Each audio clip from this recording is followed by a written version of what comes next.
Rain poured over the marble steps of the mansion as the young woman clutched her worn suitcase with trembling hands, her knuckles pale beneath the cold water running down her arms.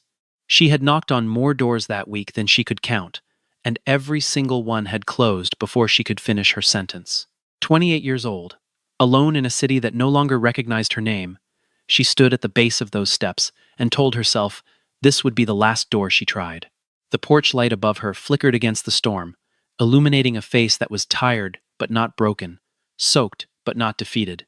When the door finally opened, she found herself looking up at a man who did not bother to look down. "Please," she said, her voice barely rising above the rain. "Let me stay. I won't let you down." He did not lift his eyes from the papers in his hand. "I don't hire charity cases," he said, and the door began to close. She nodded once, wiped the rain or the tears from her face, no one could tell which, and turned to walk back into the storm. But what fell from the side pocket of her backpack in that moment, unnoticed by her, would soon make its way into his hands, and it would force him to question everything he had ever believed about trust, about loyalty, and about the woman he had almost let walk away forever. Her name was Maya Carter, and by the time she reached that mansion, she had already lost everything a person could lose without losing her own spine. She had been raised by a foster mother who taught her that dignity was not something money could buy or poverty could take away, and she carried that lesson the way other people carried photographs. 2 weeks earlier, she had lost her job when the small accounting firm she worked for closed its doors without warning. And 10 days after that, her landlord had changed the locks because she could not make rent. She owned little now beyond the suitcase in her hand, a few crumpled bills in her coat pocket, and a quiet, stubborn refusal to ask anyone for pity. She did not cry in front of strangers, and she had not cried in front of anyone since the funeral that changed her life 2 years before. What she carried, instead of self-pity, was patience, an unusual stillness that made people underestimate her, and a sharp mind she had learned to keep hidden behind a soft voice. She had studied accounting in college on borrowed time and borrowed money, finishing her degree while working 2 jobs, never once missing a deadline, despite circumstances that would have given most people every excuse to fail. Eleanor had told her once that the world would forgive a poor woman for many things, but it would never forgive her for being unprepared. And Maya had carried that warning with her into every interview, every job, every quiet humiliation she had learned to absorb without letting it reach her face. The city she walked through that night had never been gentle with people who looked like her or carried as little as she did, and she had long since stopped expecting it to be. The mansion she stood before that evening was not chosen by accident, though it might have looked that way to anyone watching from the street. A neighbor in her old building had mentioned, almost in passing, that the big house on the hill was looking for temporary help after its longtime butler had resigned, and Maya had memorized the address, the way a drowning person memorizes the shape of the nearest shore. She had nothing to lose by trying and everything to lose by not trying, and so she had walked the entire distance through the rain, rather than spend the last of her money on a bus fare she might need later for something more urgent. By the time she reached the gate, her shoes were soaked through, and her hands had stopped feeling the cold entirely, but her resolve had not weakened even slightly. The man who closed the door on her was Marcus Hale, 40 years old, the founder and sole owner of one of the city's most powerful investment firms, a man whose name appeared in financial papers far more often than it appeared in any personal conversation. He lived alone in a mansion built for a family he no longer believed he would ever have, in rooms that echoed instead of welcomed. People who worked for him respected him, feared him a little, and almost never claimed to know him. He had built an empire, from nothing through a discipline that bordered on cruelty toward himself first, and only afterward toward everyone around him. Somewhere along the way, he had decided that warmth was a weakness other people used against him, and so he had simply stopped offering it. He trusted no one, completely, because in his experience, everyone who came close eventually wanted something, and the closer they got, the more expensive that something turned out to be. He had built his firm from a single rented office and a handful of small clients, working nights and weekends for years until the business outgrew every room he put it in. And somewhere in that climb, he had quietly buried the version of himself that once believed people stayed because they cared, rather than because they needed something. By 40, he employed more than 1,000 people across 3 cities, and not one of them, as far as he knew, had ever seen the inside of his actual home. The mansion had run on the quiet competence of one man for nearly 15 years, a butler and household manager named Walter Briggs, who had served Marcus since before the company had its first office. It was Walter's sudden resignation, forced by his wife's failing health and his own exhaustion, that left the house without anyone to manage it, just 2 days before Maya appeared on the steps in the rain. Marcus had refused 3 separate placement agencies that week, calling each candidate either incompetent or untrustworthy within minutes of meeting them. He did not need company. He needed silence, order, and a house that ran itself without requiring anything emotional from him in return. When Maya knocked, she had no idea a position even existed. She had simply heard from a neighbor that the house was looking for help, and she had walked the entire distance in the rain because she had no money left for a bus. After the door closed on her, Maya did not go far. She sat beneath the stone archway at the edge of the property, telling herself she only needed a moment to gather the strength to keep walking, when Walter Briggs found her there on his way out to his car. He recognized something in her, perhaps the same quiet endurance he had once carried himself in younger years, and he turned back toward the house instead of driving away. He went inside and found Marcus still standing over his desk, the same papers untouched in his hand, and he made one final request before he left for good.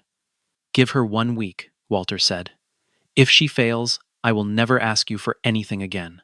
Marcus exhaled through his nose, the closest thing to agreement he allowed himself, and told Walter to bring her back inside before she caught a fever standing in his driveway. The conditions were laid out before Maya had even removed her wet coat, delivered in a tone that made clear they were not negotiable. She was not to go upstairs to the second floor under any circumstance. She was not to enter his private study, regardless of the reason. She was not to ask him personal questions about his family, his past, or his life outside the company. One mistake, he told her, and she would be gone before the sun set on the same day. Maya listened without flinching, without asking why, without trying to soften the harshness of his words with a smile she did not feel. "I understand," she said simply, and something about the absence of protest, the absence of pleading, made Walter glance toward Marcus with quiet surprise. Marcus said nothing. He simply turned and walked toward the stairs, leaving her standing alone in the entryway of a house far larger and colder than anything she had ever lived in before. In the days that followed, the staff who still came occasionally, a groundskeeper, a delivery driver, a contracted chef who visited twice a week, began to notice something unusual about the new woman who had quietly taken over the household. She woke before sunrise and worked until well after dark, never once complaining about the hours or the silence that surrounded her. She did not gossip about her employer the way previous staff sometimes had, and she did not ask for shortcuts or favors. When something was broken, she repaired it herself, rather than waiting for someone else to notice. The groundskeeper, an older man who had worked the property for over a decade, found her one afternoon repairing a section of fence that had been loose for months, doing it cleanly and without being asked, and he stood there longer than he meant to, simply watching her work with an expression he could not quite explain to himself later. He asked her, almost without thinking, why she bothered fixing something no one had even mentioned. And she told him simply that a thing left broken long enough eventually stopped looking worth fixing at all, and she preferred not to let anything around her reach that point if she could help it. He thought about that sentence for the rest of the day, turning it over the way a man turns over a coin he is not sure he should keep. By the end of her first week, the staff who passed through occasionally had stopped asking how long she planned to stay and started simply hoping she would. The mansion itself, despite its size and its wealth, had the particular emptiness of a place built to impress rather than to live in. Dinner was served for one every evening, the long dining table set with more silverware than any single person could possibly use. The silence in the room broken only by the occasional sound of a fork against porcelain.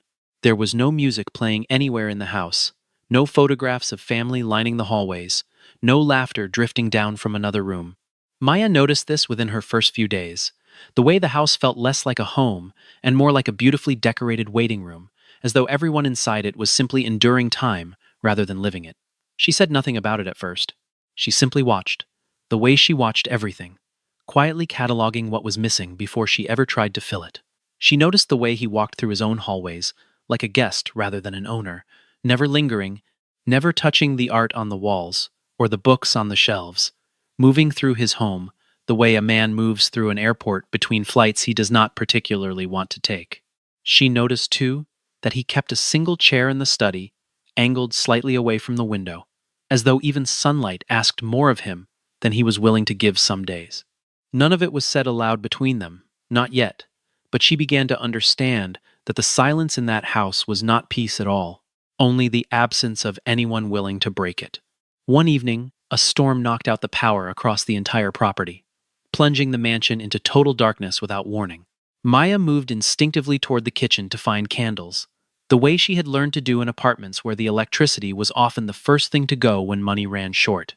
On her way past the study, she saw him through the open door, sitting alone at his desk in the dark, not reaching for a phone, not calling for help, simply sitting there with his hands folded as though darkness were nothing new to him at all. He had not eaten dinner. He had not turned on a single light, even before the power went out. In that moment, watching the most powerful man in the city sit motionless in his own shadow, Maya understood something that no financial report could ever have told her. The richest man she had ever met was also, without question, the loneliest person she had ever seen in her life. She did not mention what she had witnessed that night. Not to him, not to anyone, but something in her shifted afterward, a quiet decision forming without a single word being spoken aloud. No one had asked her to do anything beyond the basic duties of running the house, yet she began making small changes that no one had requested.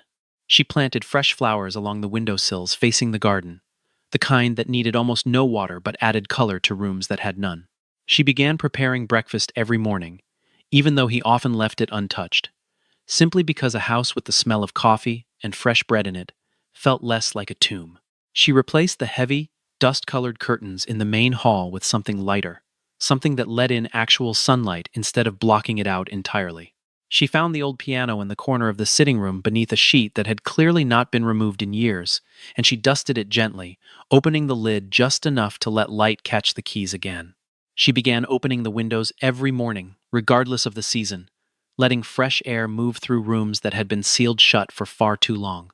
Marcus noticed every single change, though he never said a word about any of it. Watching from a distance the way a man watches weather shift outside a window, he refuses to open himself.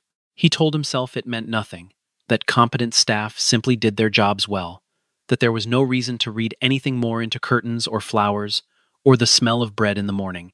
He found himself, more than once, pausing in the hallway just to listen for sounds he could not name.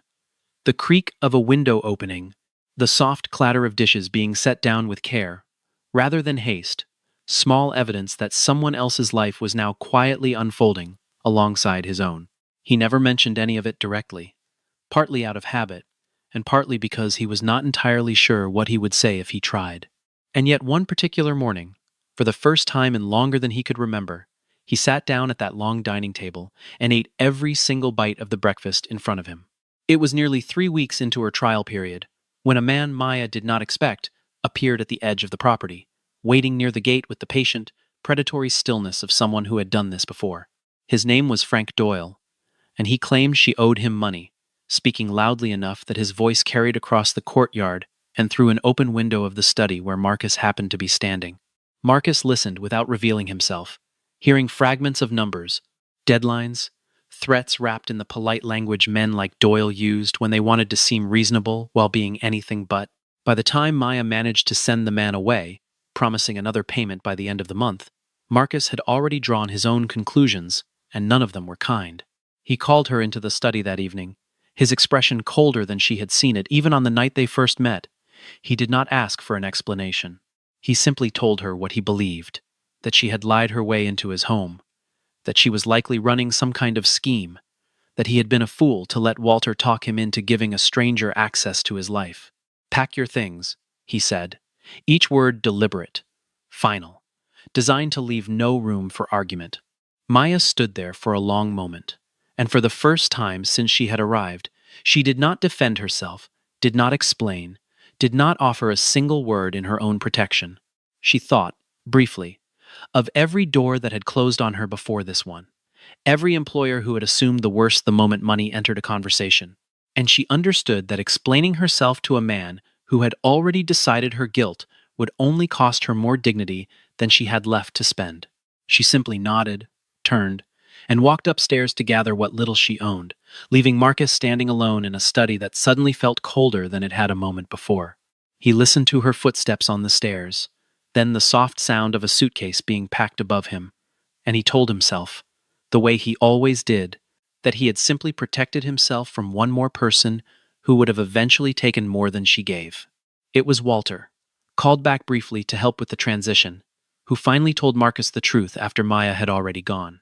The debt did not belong to her at all, Walter explained quietly, watching the words land on a man unaccustomed to being wrong. It belonged to her foster mother, a woman named Eleanor Carter, who had taken Maya in as a child when no one else would, who had raised her with nothing but love and very little money, and who had died 2 years earlier, leaving behind medical bills that Maya had quietly, stubbornly insisted on paying herself, rather than letting the debt collectors bury Eleanor's memory in shame. Walter explained that Eleanor had spent years working 2 and sometimes 3 jobs just to keep Maya fed and in school, never once complaining, never once making the girl feel like a burden, even during the hardest winters, when there was barely enough heat in their small apartment to keep the pipes from freezing. When the cancer finally took Eleanor after a long, expensive fight, Maya had been left not only grieving, but legally responsible for bills that no insurance had fully covered. Bills she refused to walk away from, no matter how many times a lawyer told her she had every right to. She had been paying it off in small amounts for 2 years, sacrificing rent, sacrificing meals, sacrificing comfort, simply because the woman who raised her deserved to be remembered without debt attached to her name. Marcus said nothing for a long time after hearing this. He simply stood at the window of his study, staring out at the gate where Maya had disappeared hours earlier. And for the first time in longer than he could admit, he felt something close to shame.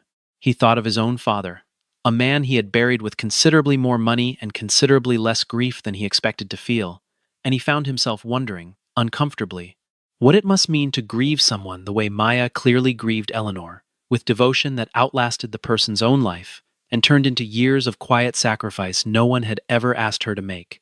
He had judged her in minutes, based on nothing more than a stranger's raised voice at his gate, while she had spent 2 years proving a kind of loyalty he was not certain he had ever shown to another human being in his entire life.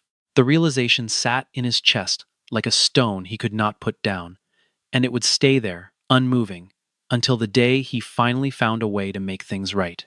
Weeks passed without word from her, and the house, predictably, returned to its old emptiness almost overnight. The flowers along the windowsills began to wilt without anyone to care for them, and the breakfast table sat empty each morning, the smell of coffee gone from the kitchen entirely. Marcus buried himself in work the way he always had, traveling for a critical negotiation that would determine the future of his largest deal in years, telling himself the silence in his house was simply the price of running an empire alone. He did not know, during those weeks away, that one of his most trusted senior executives, a man named Richard Voss, who had been with the company for nearly a decade, had quietly begun selling internal data to a rival firm, positioning himself to walk away wealthy the moment the deal Marcus was negotiating fell apart. Voss was careful, patient, and trusted by nearly everyone in the company, which made him almost impossible to suspect. Almost impossible, except to the one person who had spent weeks quietly observing every detail of the household and, by extension, every visitor who passed through it, long before she had ever been dismissed. Maya, even after losing her position, had noticed inconsistencies in conversations she overheard months earlier, small details about timing and information that never quite fit together properly. She remembered a phone call Voss had taken in the garden one evening, his voice dropping low the moment he noticed her nearby, and the careless way he had referenced numbers that did not match anything she had seen cross Marcus's desk. At the time she had dismissed it as none of her business, the private language of executives discussing things far above her position, but the memory had stayed with her anyway, the way a wrong note stays in the ear long after the song has ended. When she heard secondhand, through a friend still working in the building, that something seemed wrong with the company's biggest deal, she did not hesitate. did not consider that it was no longer her place to care. She tried calling the office directly, only to be dismissed by assistants who had no reason to trust an unfamiliar voice on the phone. She tried reaching Walter, who was no longer close enough to the company to help. Finally, with no other option left, she did something no one expected of a woman who had been thrown out of that very house weeks earlier. She went to the building herself, arriving just hours before the deal was set to close, and she refused to leave the lobby until someone listened to her. Security tried to remove her twice. She stood her ground both times, calm, insistent, unwilling to be moved by anything less than someone with the authority to stop what was happening. A receptionist threatened to call the police, and Maya simply told her to go ahead, that she would still be standing in that lobby when they arrived, because what she had to say mattered more than whatever inconvenience her presence was causing anyone that morning. People moved around her, suits and briefcases and raised eyebrows, treating her the way the city had always treated her, as something to step around rather than something to listen to, and still, she did not move from that spot. It was only through sheer persistence, and a junior employee who recognized her from the mansion and finally agreed to check her claims, that the information reached the right people in time. The deal was halted just minutes before Voss's manipulated data could be finalized and submitted, the fraud exposed in the final possible moment, the company's largest investment saved from a catastrophe that would have cost hundreds of millions of dollars and years of rebuilt trust. In the chaos of confronting Voss directly, Maya was struck hard enough to bruise her arm and cut her forehead. A small price, she told herself later, for doing the only thing she knew how to do, which was refuse to walk away from people who needed help, even people who had once turned her away in the rain. Marcus returned from his trip to find his company in an uproar, executives speaking in hushed, urgent tones about a scandal narrowly avoided, about a woman who had appeared out of nowhere and saved everything at the very last moment. It took him only minutes to learn her name, though he had already guessed it the second he heard the story begin to unfold. He found her at the small clinic near the office, a bandage above her eyebrow, her arm wrapped but her posture as steady as ever, and for the first time since the night she had stood on his steps in the rain, he did not know what to say to her. He had spent weeks convinced she was a liar, convinced she had been using him the way everyone before her eventually had, and instead she had walked back into a building that had thrown her out, risking her safety for a man who had shown her nothing but suspicion and cruelty in return. He stood in the doorway of that clinic for a long moment, searching for words that felt entirely too small for what had just happened, and in the end, all he managed to say was, "Why would you do that for me?" It was that question, asked quietly in a sterile little room that smelled of antiseptic, that finally cracked something open in him that had been sealed shut for years.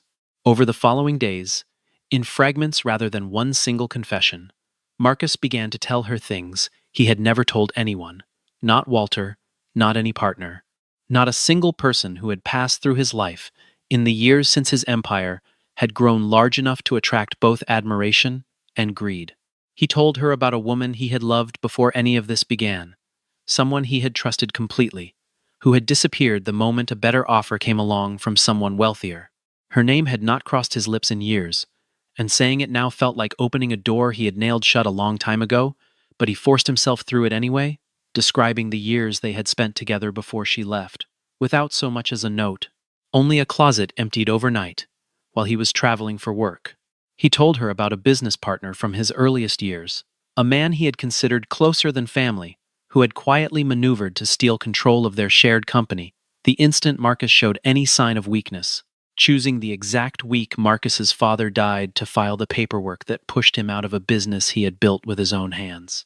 He told her about a childhood friend who had borrowed money under the promise of friendship and then vanished entirely once the debt was forgiven and forgotten by everyone except Marcus himself, a small betrayal compared to the others, perhaps, but one that had taught him the lesson earliest of all, long before he had any money worth stealing. Each story he told arrived with the same lesson attached, repeated so many times over so many years that it had become less a belief and more a fact carved into his bones, that people did not stay, that closeness was simply the distance before disappearance, that the safest way to live was to never let anyone close enough to leave a mark when they eventually walked away. Maya listened to all of it without interrupting, without offering hollow comfort, without trying to fix decades of guarded distrust with a single sentence. When he finally finished speaking, the silence between them stretched long enough that he assumed she had nothing left to say. Instead, she looked at him steadily and said only 3 words, simple, unadorned, carrying more weight than any speech could have managed. "Not everyone leaves," she said, and Marcus sat there afterward in a silence so complete that even he did not fully understand it. Only that something inside him, long frozen, had begun, almost imperceptibly, to move. Months later, the company hosted its annual charity gala, an event Marcus had always treated as an obligation rather than a celebration, filled with people who smiled widely while calculating exactly how much influence stood in front of them. Maya attended that year for the first time, not as staff, but as a guest, a fact that did not sit well with several of the city's wealthiest attendees who recognized her, in whispers loud enough to carry, as the woman who had once worked as the help in Marcus Hale's house. A particularly sharp-tongued socialite named Vanessa Pierce made a point of cornering her near the auction floor, her voice dripping with the kind of practiced cruelty that masqueraded as polite conversation among people who had never once gone hungry. "It's sweet that he brought you along," Vanessa said, loud enough for several heads nearby to turn.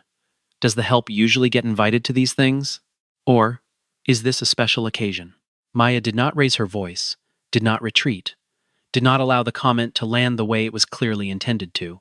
She simply held Vanessa's gaze for a moment, calm and unblinking, and said that she had worked for her living every single day of her life, and she saw no reason to be ashamed of that in any room, regardless of how expensive the room happened to be. The exchange might have ended there, quietly, the way most cruelty hides itself in places like that, except Marcus had been standing close enough to hear every word from the moment Vanessa opened her mouth. He had said nothing during the exchange itself, watching instead, waiting, the way he often did before deciding how to respond to something that mattered.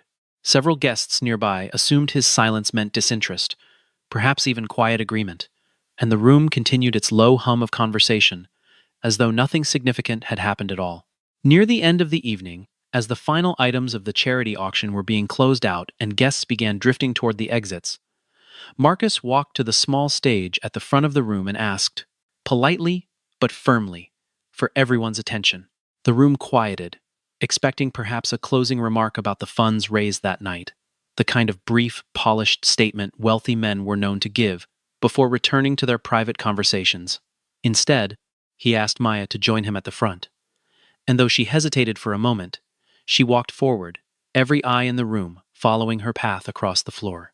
Marcus turned to face the crowd, his voice steady, carrying none of the coldness most of these people had come to expect from him over the years. "Several months ago," he said, "I told this woman, I don't hire charity cases. I was wrong about almost everything that night," he continued, his voice unwavering, even as the room fell into an unusually heavy silence, the kind reserved for moments people sense, before fully understanding, will matter. He told them, without naming names, about a deal nearly lost to betrayal from within his own company, and about the one person who had refused to walk away even after being thrown out of his life weeks earlier. "She is the only person who has ever saved something of mine without asking for a single thing in return," he said, his eyes briefly finding Vanessa's face among the crowd before returning to the room as a whole. "I would not be standing here tonight, with a company still intact, without her." The room that had been whispering about her only hours earlier now sat in complete, stunned silence. The kind of quiet that follows when the loudest voices in a room suddenly realize how small their cruelty had actually been. Vanessa Pierce, standing near the back of the crowd, said nothing at all, her wineglass held a little too tightly in one hand, her earlier confidence nowhere to be found on her face. Several guests, who had laughed along with her cruelty earlier in the evening, now found reasons to look away, suddenly very interested in the floor or their own drinks, unwilling to meet the eyes of the woman they had dismissed only hours before. Maya stood at the front of that room, steady, unembarrassed, the same calm composure she had carried since the night she first stood shivering on a doorstep in the rain. And for the first time in that house full of money, she did not feel small at all. In the weeks following the gala, Marcus offered Maya a position that had nothing to do with running his household, an executive role within his company itself, built around the very judgment and integrity she had already proven, under circumstances that would have broken most people. To his surprise, she did not say yes immediately. She told him she needed time, that being recognized publicly, after months of being dismissed privately, was not something she could simply accept without first understanding what it actually meant for both of them. She had spent her whole life being underestimated, and she was not interested in becoming a story Marcus told at dinner parties about how generous he had been to someone he had once thrown out into the rain. She wanted to know whether the offer came from genuine respect or from guilt dressed up as opportunity, and she told him plainly that she would rather walk away with her dignity intact than accept a title that came with strings she could not see yet. For the first time, in longer than either of them could remember, it was Marcus who found himself waiting, uncertain, unaccustomed to a silence he could not simply buy or command his way out of. When days passed without an answer, he did something he had not done for any person in years. He went looking for her himself, rather than waiting for her to come to him. He found her in a small apartment on the far side of the city, modest but clean, filled with the kind of careful order that told him everything he needed to know about how she had survived every hardship life had handed her. He did not bring flowers or gifts, did not offer a higher salary or a grander title, understanding finally, after everything, that none of that had ever been what she wanted from him in the first place. He simply stood at her door and apologized, plainly, without excuses, for every cold word, every unfair accusation, every moment he had judged her by the cost of her clothing instead of the size of her character. Standing in that narrow hallway, surrounded by the kind of modest furniture he had once assumed meant something about a person's worth, he realized how completely backward his entire understanding of value had been for most of his adult life. He told her that the house had felt emptier in her absence than it had ever felt before she arrived, and that he understood now, fully, that some things mattered more than guarding himself against the possibility of being hurt again. Maya listened to all of it in silence, and when he finished, she did not answer right away, allowing the weight of his words to settle before she finally let herself believe them.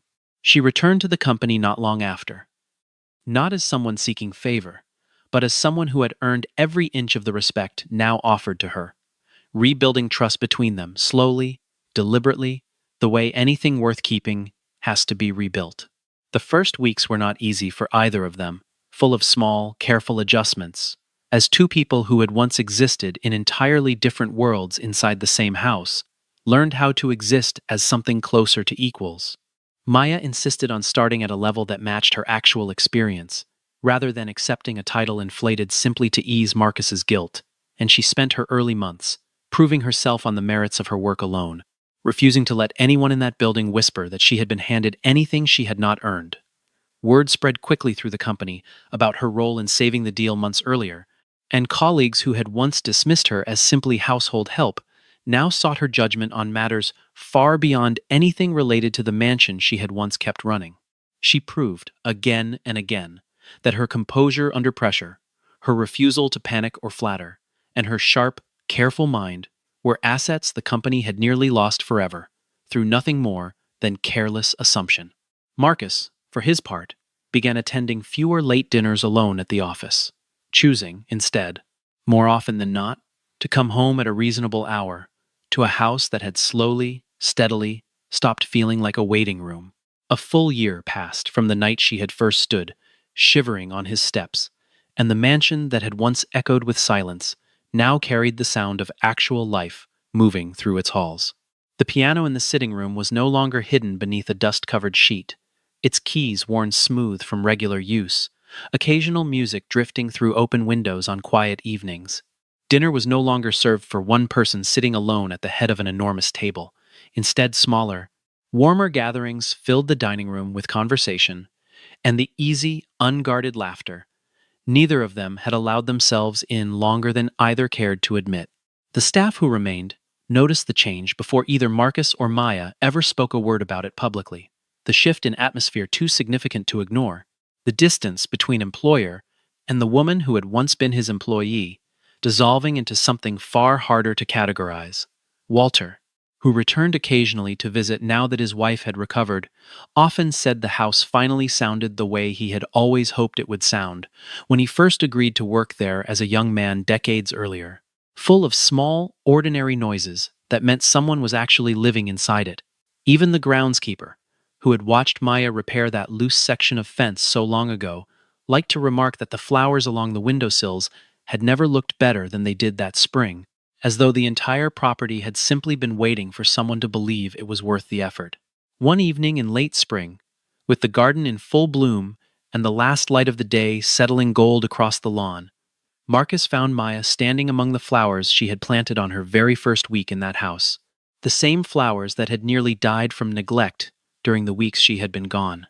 He stood beside her for a long moment, without speaking, the silence between them now comfortable rather than guarded, the kind two people share only after surviving something difficult together.